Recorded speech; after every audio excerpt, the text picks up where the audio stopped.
Quand est-ce que tu as eu un livre en main? Ça, je serais absolument incapable de dire. Par contre, je me souviens très bien des premières histoires qu'on m'a racontées, Ah, d'accord. mais verbalement. Maintenant, dire à quel âge j'ai tenu un livre en main, ça je ne saurais pas dire, bon, probablement comme tout le monde, aux alentours de 4 ou 5 ans. Mais je me souviens très très bien des histoires qu'on me racontait, les histoires classiques. Donc. D'accord. Tu étais un écouteur déjà. Ah oui, j'adorais. Et j'adorais être scotché par ces histoires. Alors, on me racontait parfois des histoires pour m'endormir, c'était des chansons parfois, des comptines. Des comptines. Inventé ou bien lu? Non, non, c'était des comptines qui étaient connues, qui existaient. Mais ces histoires me passionnaient. C'était des histoires avec des bergers, des moutons, des ceci, des ça. Tout ça, c'était... Il y avait déjà un côté thriller dans ces histoires. Peut-être un côté thriller, mais peut-être déjà un côté rêveur aussi. Hein. Et oui, absolument. Tout à fait correct. Parce que tu me parles de moutons. Oui, oui, voilà. oui, ça... C'est le rêve, c'est la campagne, c'est la nature, c'est la prairie. Donc c'est le lecteur et l'écouteur contemplatif déjà. Oui, oui, oui. Et les images me frappaient aussi. Les livres d'enfants où on raconte ces histoires, j'étais très frappé par les images. Je vois encore devant moi certaines images de ces livres d'enfants. Exemple. À un moment, il y a eu une histoire de quelqu'un, d'un père qui amène son enfant en balade en voiture. Je vois encore l'image de la voiture roulant de nuit avec le halo des phares qui éclaire une route bordée d'arbres.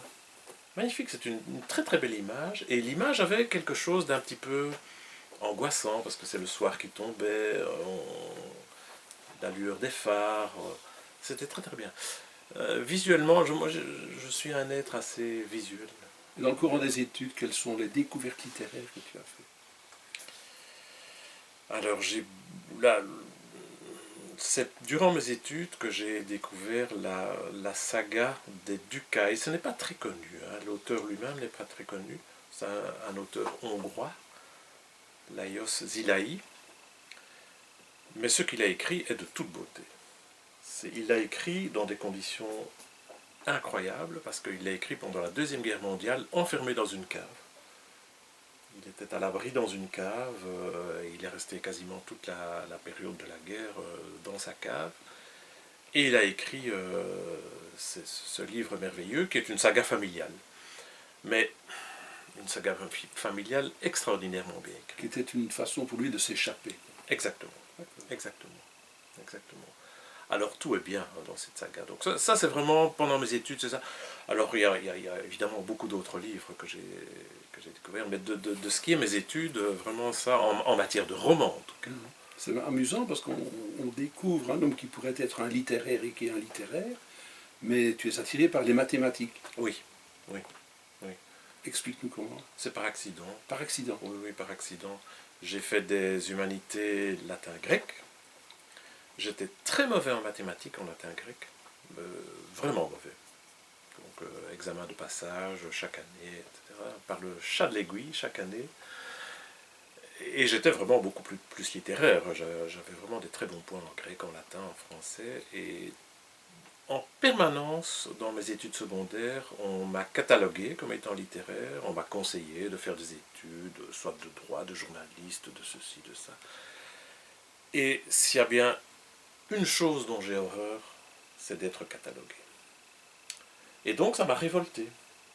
Simplement. J'ai dit, peut-être bien, mais je vais vous démontrer que on ne me met pas dans une case comme cela. Et à la fin de mes humanités, j'ai fait une spéciale maths, donc une année où il n'y a que des maths, du matin au soir, toute la semaine. 28 heures de maths par semaine, 1 heure de physique, 1 heure de chimie, 1 heure de religion. Et c'est là où j'ai pris goût aux maths. Mais là, ça passe ou ça casse. Et là, j'ai pris goût aux maths. Ouais. Oui, j'ai vraiment pris goût aux maths, mais j'ai eu des professeurs extraordinaires. C'est le hasard de la vie aussi. Si on a la chance, pour une matière donnée, de tomber sur des bons professeurs, on prend goût à la matière. Donc ça veut dire par là que le littéraire va prendre peut-être aussi le dessus sur le mathématicien pour pouvoir narrer les mathématiques aux gens, donc l'expliquer. Exactement, exactement. C'est tout à fait bien résumé. Les meilleurs professeurs que j'ai jamais vus de ma vie, et maintenant je connais ce milieu de l'enseignement parce que je le pratique, ce sont des professeurs qui racontent des histoires. Voilà. Et on peut expliquer une matière sous forme de storytelling dans n'importe quel domaine. Tiens, c'est amusant, j'ai ici sous la main quelque chose qui est extraordinaire à découvrir, pardon, c'est, tu connais? Le grand roman des maths. Ah oui, le grand roman des maths.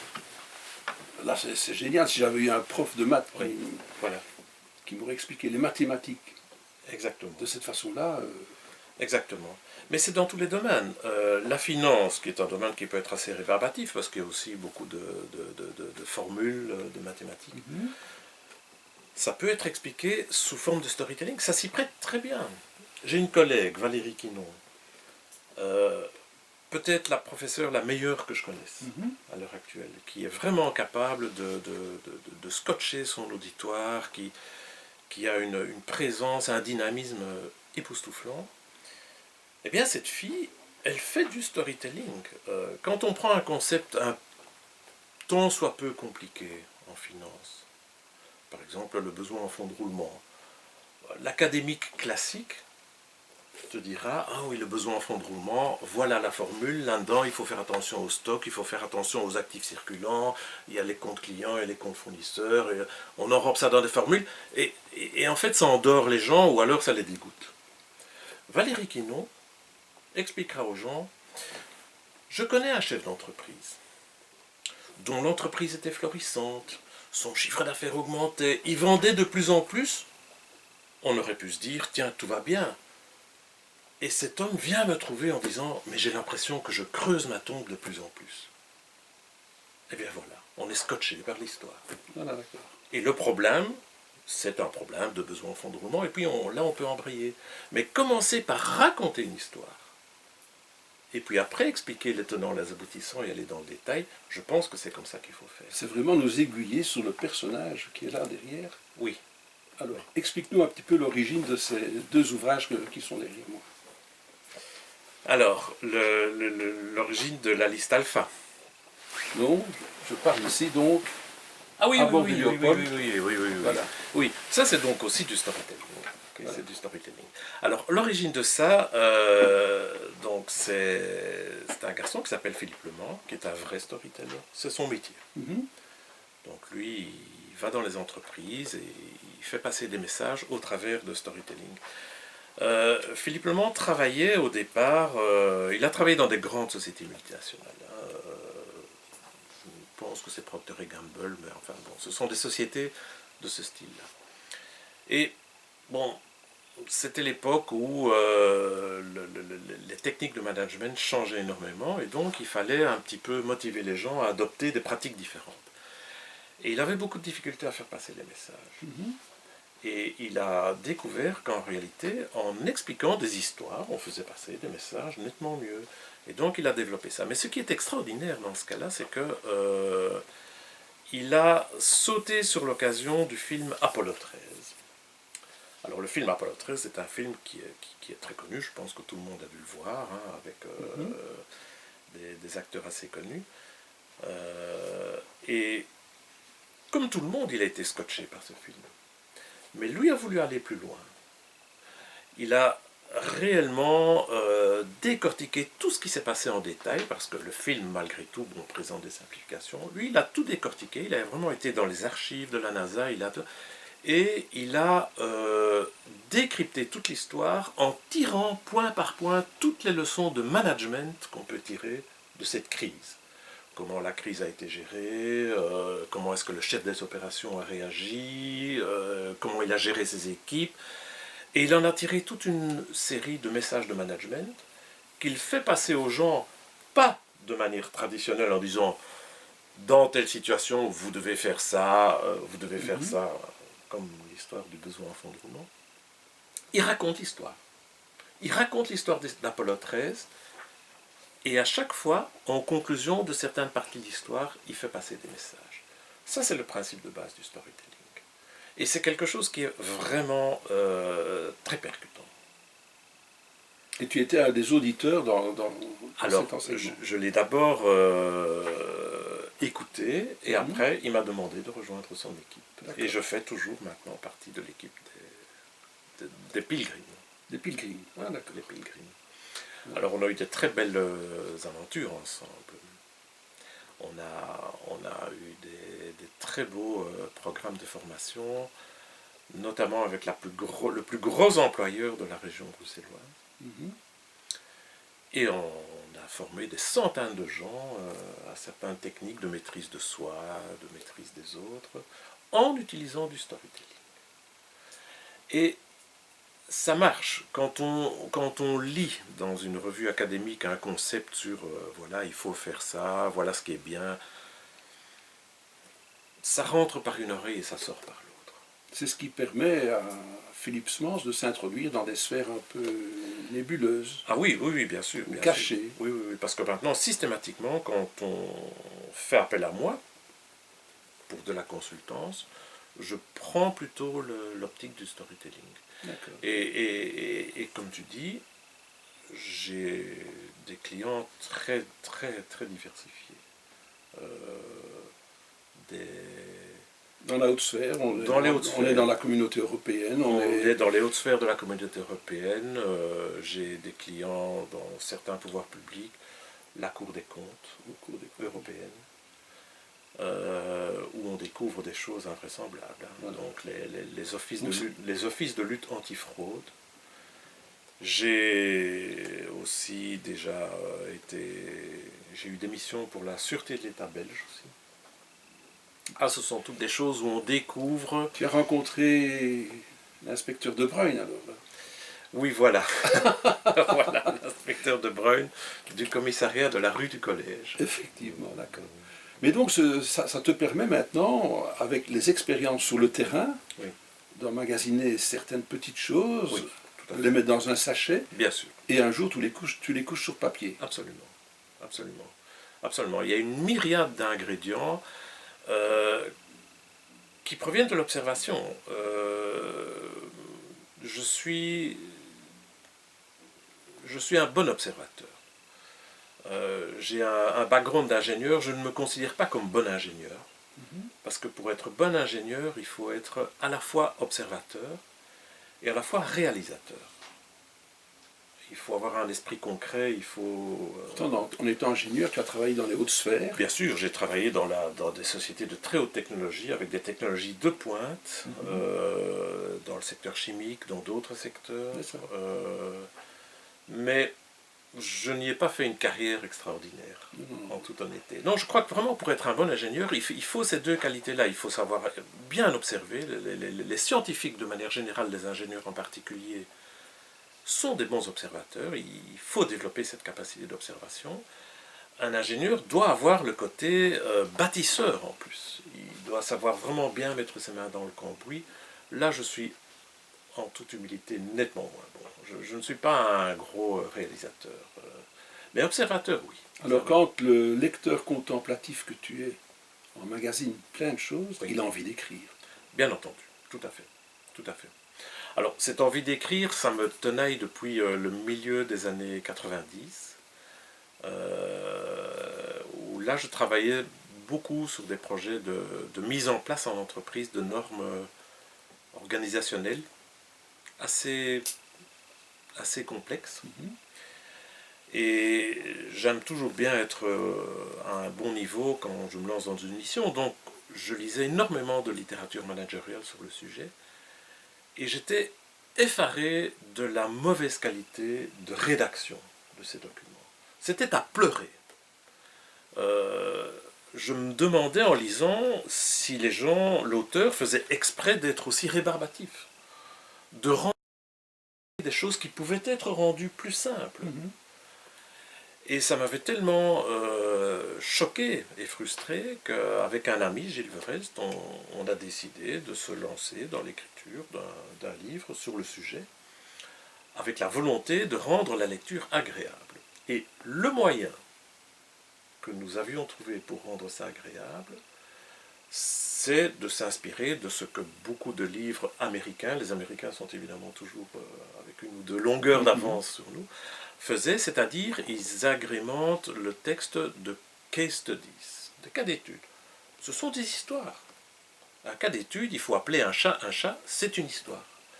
Et donc on avait imaginé des histoires avec des personnages, avec on avait travaillé la psychologie des personnages, le contexte, on décrivait des sentiments.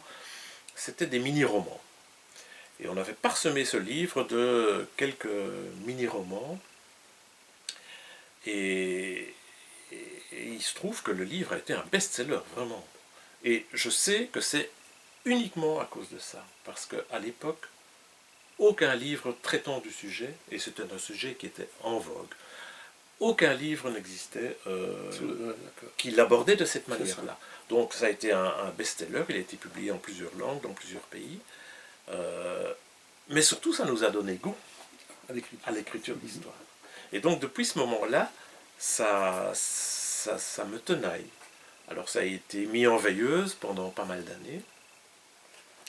Et puis quand j'ai rejoint l'équipe des Pilgrims, l'envie s'est refaite encore plus forte. Parce que je voyais Philippe Lemond qui scotchait les gens. Les gens étaient, quand on dit scotcher, c'était vraiment le cas. On aurait entendu une mouche voler, les gens étaient la bouche ouverte, les yeux... Et je me suis dit, mon Dieu, c'est quand même agréable de scotcher les gens. Et je me suis dit, ce serait quand même sympa si je pouvais moi aussi arriver à scotcher. Je pense que tu es arrivé à ce résultat, parce que c'est gentil, quand j'ai lu l'ouvrage en question, là, je veux dire, c'est l'art de la fin du chapitre, c'est aborder autre chose, oui. En se disant, oula, qu'est-ce qui se passe maintenant? Mais alors on revient, il y a toujours un va-et-vient dans l'actualité du récit qui fait qu'il y a un rythme très soutenu. Ce qui est très amusant, évidemment. Mais comment c'est, alors, quand est-ce que tu te dis, je m'y mets, je prends une rame de papier et je commence? Ça, il y a 3 ans environ. Oui, il y a 3 ans, un peu plus de 3 ans. Voilà. Et le sujet, le fil du sujet, dès le départ, un fait divers ou quelque chose J'avais une idée en tête. Laquelle? Une idée. Mais c'était l'idée de faire le lien entre, d'un côté, l'évolution technologique, en particulier les big data, et de l'autre côté, la crise environnementale qu'on connaît. Alors, d'un côté, la crise environnementale, je pense qu'il y a beaucoup de choses qui ont été écrites dessus, et je pense qu'il y a même pas mal de romans qui traitent du sujet. Les big data, même chose, mais c'était d'avoir une histoire qui combine les deux. Tout en étant sur le terrain. Ah oui, bien sûr. Voilà. Bien sûr. Donc ça, c'était vraiment ce qui me trottait en tête. Alors on parlait tout à l'heure de l'observation.